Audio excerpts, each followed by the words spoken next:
그러므로 성령이 이르신 바와 같이 오늘 너희가 그의 음성을 듣거든 광야에서 시험하던 날에 거역하던 것 같이 너희 마음을 완고하게 하지 말라. 거기서 너희 열조가 나를 시험하여 증험하고 40년 동안 나의 행사를 보았느니라. 그러므로 내가 이 세대에게 노하여 이르기를 그들이 항상 마음이 미혹되어 내 길을 알지 못하는도다 하였고, 내가 노하여 맹세한 바와 같이 그들은 내 안식에 들어오지 못하리라 하였느니라. 형제들아, 너희는 삼가 혹 너희 중에 누가 믿지 아니하는 악한 마음을 품고 살아계신 하나님에게서 떨어질까 조심할 것이요, 오직 오늘이라 일컫는 동안에 매일 피차 권면하여 너희 중에 누구든지 죄의 유혹으로 완고하게 되지 않도록 하라. 우리가 시작할 때 확신한 것을 끝까지 견고히 잡고 있으면 그리스도와 함께 참여한 자가 되리라. 성경에 일렀으되 오늘 너희가 그의 음성을 듣거든 경노하시게 하던 것 같이 너희 마음을 완고하게 하지 말라 하였으니, 듣고 경노하시게 하던 자가 누구냐? 모세를 따라 애굽에서 나온 모든 사람이 아니냐? 또 하나님이 40년 동안 누구에게 노하셨느냐? 그들의 시체가 광야에 엎드러진 범죄한 자들에게가 아니냐? 또 하나님이 누구에게 맹세하사 그의 안식에 들어오지 못하리라 하셨느냐? 곧 순종하지 아니하던 자들에게가 아니냐? 이로보건대 그들이 믿지 아니하므로 능히 들어가지 못한 것이라.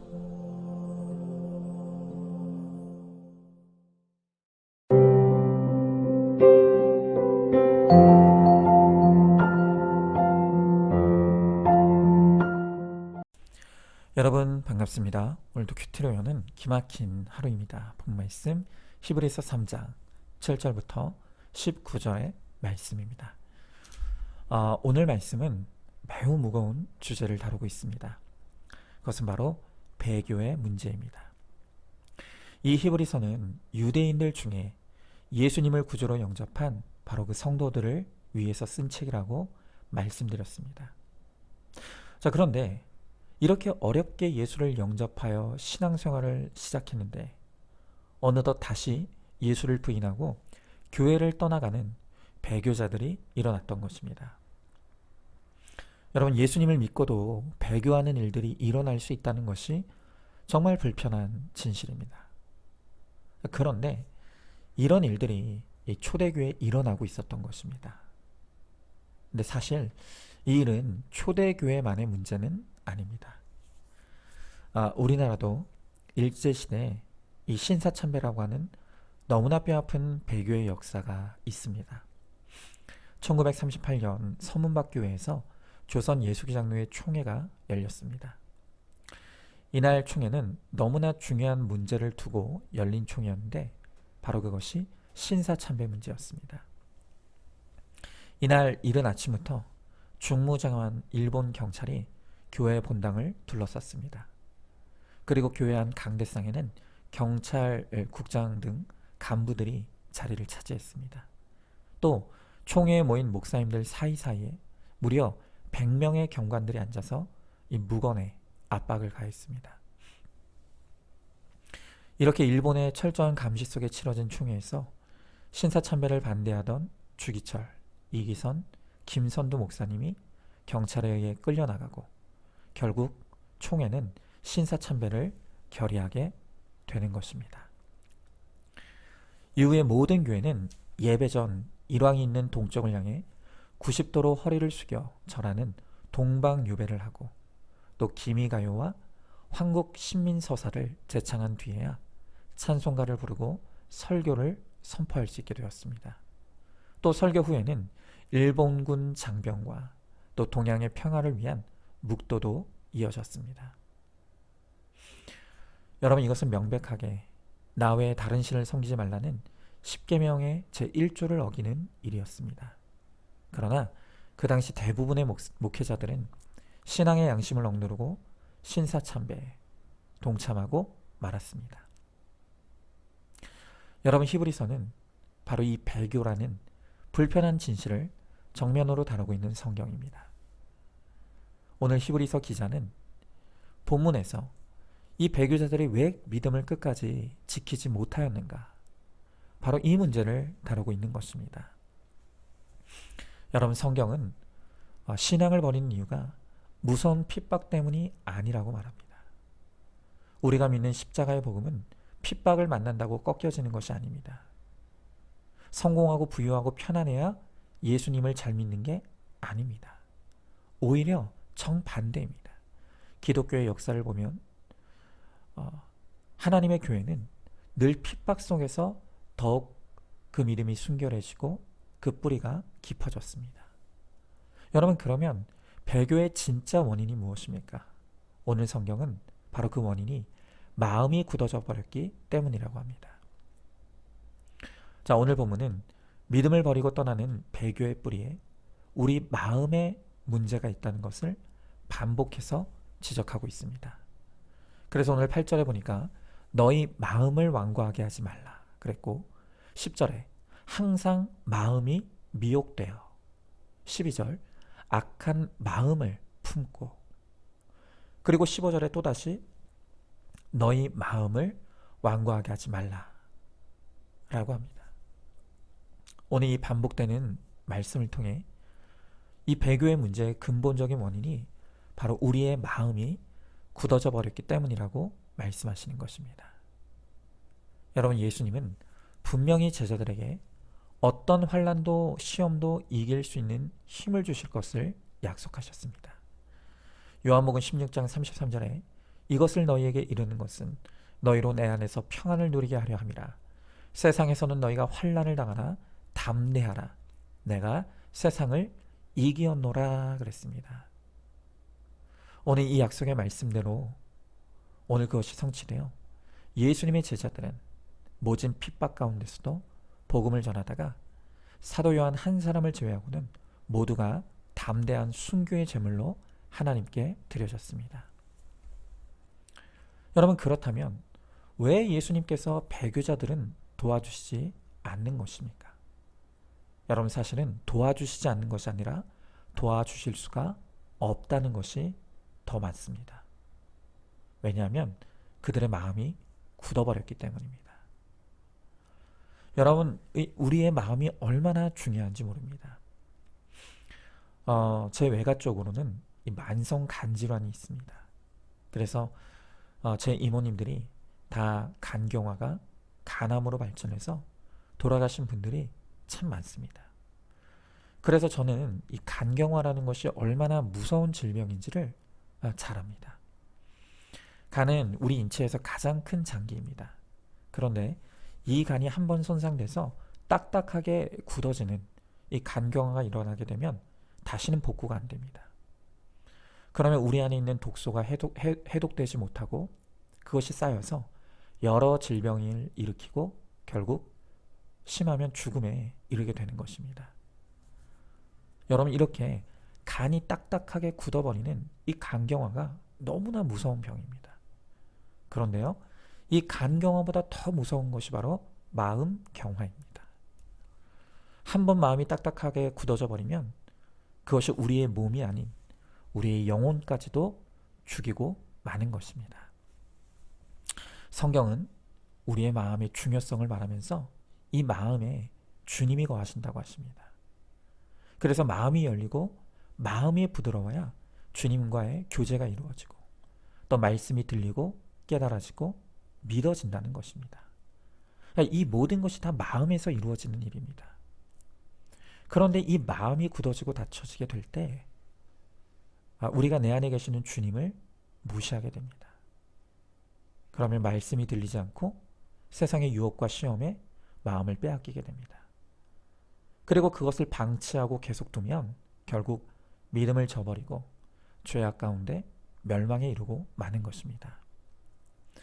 여러분, 그래서 히브리서 기자는 이 성도의 마음이 강팍해진 예로 출애굽기 17장의 사건을 예로 들고 있습니다.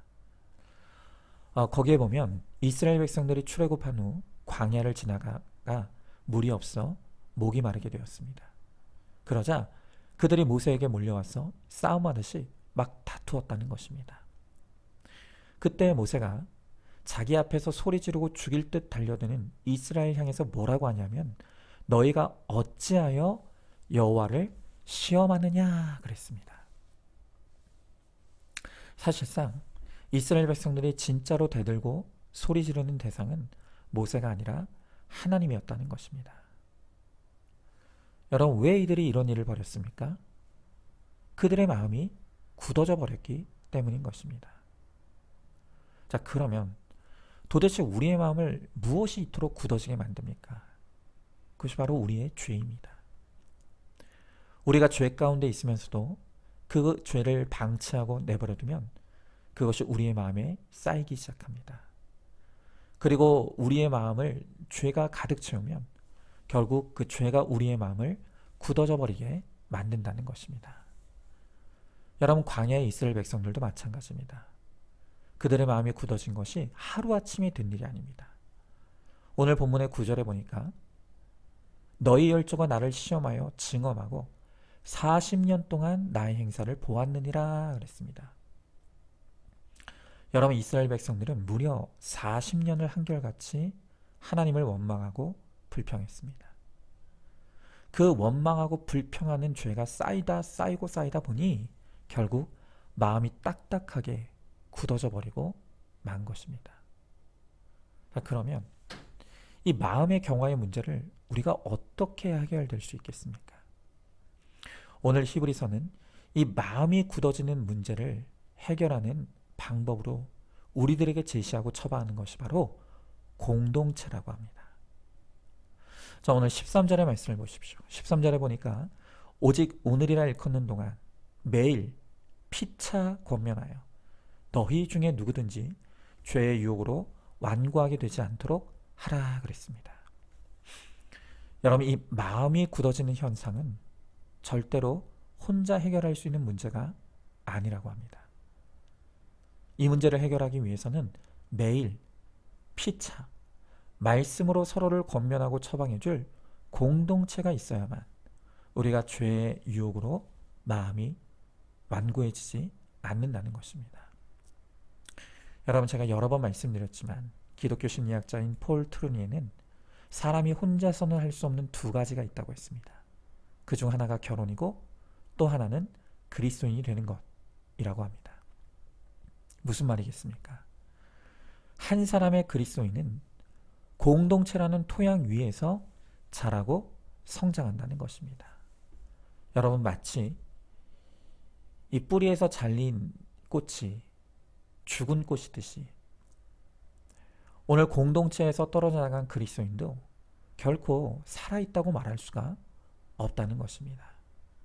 여러분, 그만큼 오늘 우리가 구원을 얻는 믿음의 사람, 또 참된 그리스도인이 되기 위해서는 반드시 공동체가 필요하다는 것입니다. 불과 한 주 전의 일입니다. 갑자기 제 마음에 깊은 우울감이 찾아왔습니다. 요사이 이런 우울감에 빠진 적이 없었는데 그날은 제 자신을 제가 통제할 수 없을 정도로 깊은 우울감이 찾아온 것입니다. 그런데 더 문제는 도대체 이 우울함이 왜 왔는지, 어디서 시작됐는지를 모르겠는 것입니다. 이제 제가 큐티로 제 마음을 들여다보는 훈련을 하다 보니까 늘 이런 감정적인 문제가 찾아올 때는 반드시 제 안에 해결되지 않는 이 죄성이 건드려지는 어떤 사건이 있다는 것을 알게 되었습니다. 그래서 도대체 어떤 사건이 어떤 내면의 나의 죄성을 건드려서 나를 우울감에 빠지게 만들었는지를 스스로 생각해 보았습니다. 그런데 아무리 생각해 보아도 도무지 이 우울감의 원인을 찾아낼 수가 없는 것입니다. 큐티를 해도 도무지 생각나는 것이 없었습니다. 그래서 집에 가서 제 아내에게 솔직하게 저의 내면 상태를 털어놓았습니다. 내가 지금 너무 깊은 우울감에 빠져 있는데 도대체 이 우울함이 어디서 시작됐는지를 모르겠다고. 그러자 제 아내는 분명히 무슨 문제가 있을 것이다. 그러니 아침부터 당신에게 있었던 일, 또 당신이 만났던 사람들을 한번 차근차근 생각해 보라고 그렇게 권면해 주었습니다. 여러분 무슨 특별하거나 대단한 권면은 아니죠. 하지만 저는 그 아내의 말대로 다시 한번 식탁에 앉아서 그날 아침부터 있었던 일들을 하나하나 되짚어 나가기 시작했습니다. 그러자 드디어 이 우울감이 어디서부터 시작됐는지가 생각이 나기 시작했습니다. 그리고 그 문제가 제 내면의 열등감을 건드려서 저의 우울함이 일어났다는 것도 알게 되었습니다. 여러분, 비록 제 아내의 권면은 아주 지극히 평범한 것이었지만 혼자 고민하던 것을 아내와 함께 나누고 또 아내가 진지하게 저의 문제에 동참해 주게 되니 신기하게도 혼자 있을 때는 떠오르지 않던 것이 떠오르기 시작하고 생각이 났습니다. 그리고 더 놀라운 것은 아내와의 대화를 통해 문제의 원인을 알게 된 것만으로도 우울감이 사라지는 것을 경험했습니다. 저는 이번 일을 겪으면서 다시 한번 제가 아무리 목사지만 저 혼자의 힘으로는 해결할 수 없는 것들이 너무 많다는 것, 그리고 나를 위해 내 문제를 들어주고 함께 고민해주고 또 나눠주는 돕는 배필, 그리고 공동체가 있다는 것이 얼마나 저의 마음의 문제를 해결하는데 큰 도움이 되는지를 확인할 수가 있었습니다. 여전히 어떤 분들은 일상생활도 잘하고 예배도 잘 참석하는데, 그런데 도무지 그 속을 알 수 없는 분들이 많이 있습니다. 왜 그렇습니까? 마음을 열지 않기 때문입니다. 도무지 자신의 속마음을 열지 않는 것입니다. 여러분, 그런데 바로 이런 분들이 위험한 분들입니다. 마귀는 끊임없이 우리에게 내 속마음을 오픈하고 드러내면 사람들로부터 수치와 조롱이 올 것이라고 거짓말을 합니다. 또한 아무도 나를 이해하지 못할 것이라고 거짓말합니다.